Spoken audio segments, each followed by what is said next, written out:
بسم الله الرحمن الرحيم، وحلقة جديدة من برنامج الكورة مع العشري. أخيرا انتهاء انتخابات نادي الزمالك، العرس اللي احنا كنا مستنيينه بقالنا أكتر من 45 يوم.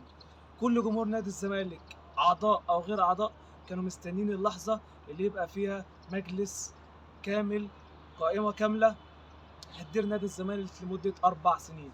النهارده خلاص رسميا نجاح القائمة بالكامل، قائمة الكابتن حسين لبيب. وطبعا هو يعتبر خدها باكتساح عن أبعد منافس له المستشار عمر هريدي بفرق 6000 صوت. منصب النائب اللي كان حتى آخر اللحظات ما بين الأستاذ هاني العتال وما بين الكابتن هشام نصر، واكتساح كامل للأستاذ والكابتن والمهندس هشام نصر، نائب رئيس نادي الزمالك ورئيس اتحاد اليد السابق، وله باع كبير في ألعاب اليد وألعاب الصالات لنادي الزمالك. وطبعا الكابتن حسين لبيب أسطورة نادي الزمالك في اليد، ونادي الزمالك بقى عنده مجلس كامل متكامل. امين الصندوق الاستاذ حسام المندوب اللي لحد اخر لحظات كان بره نادي الزمالك بقرار طعن اللجنه الاولمبيه، توافق قرار الوزاره مش عارف ايه، وفي اخر اللحظات الاستاذ حسام المندوب دخل الانتخابات واستبعاد او اعتذار الكابتن خالد لطيف في اخر الساعات. الكابتن او الاستاذ حسام المندوب بياخد منصب امين الصندوق باكتساح بفارق كبير عن منافسه الاستاذ عبد المجيد سليم. اما الاعضاء اللي فوق السن ودول يعني اللي كان عليهم كلام كبير جدا، وقلنا في ناس كتير او معظم الاعضاء قالت ان في ناس من بره القايمه هتنجح، ولكن اللي نجح القايمه كلها.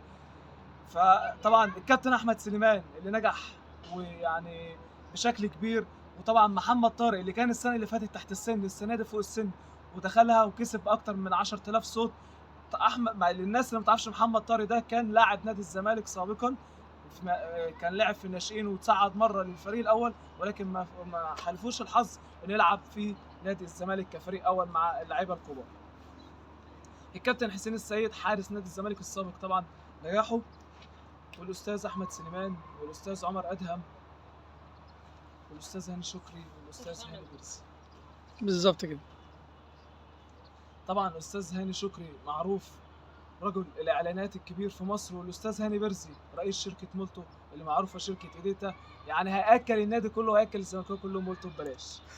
الاعضاء تحت السن وكان فيهم خلاف كبير، وناس كتير قالت ان ممكن يحصل ناس تانية برضه تنجح، ولكن نيرة الاحمر بنت الكابتن مصطفى الاحمر لاعب نادي الزمالك السابق، واخت الكابتن احمد الاحمر اسطوره نادي الزمالك واسطوره مصر وافريقيا كامله، احمد الاحمر اخته نيرة الاحمر بتكسب باعلى الاصوات تحت السن. فهذا طبعا باع كبير من عيله الاحمر، كابتن مصطفى الاحمر ثم الكابتن احمد الاحمر ثم اختهم دلوقتي عضو مجلس اداره الاستاذه والاعلاميه نيرة الاحمر، والاستاذ احمد خالد حسنين والاستاذ رامي نصوحي. ولاد نادي الزمالك قائمه الموحده، او كما يقال القائمه اولا. نجاح القائمه بالكامل، وان شاء الله باذن الله يكون صالح وخير لنادي الزمالك باذن الله، واولهم هيبقى تجديد عقد احمد ابو الفتوح. افتكروا الكلمه دي كويس، وان شاء الله باذن الله الزمالك راجع باولاده، الزمالك راجع بجمهوره، وزي ما بنقول يا ليالي عودي تاني بالامجاد. وان شاء الله نادي الزمالك راجع، وعاش نادي الزمالك اكبر قلعه رياضيه في مصر كما يقال من الكابتن والرئيس حسين لبيب. والى اللقاء في برنامج جديد الكره مع العشري باذن الله. الى اللقاء.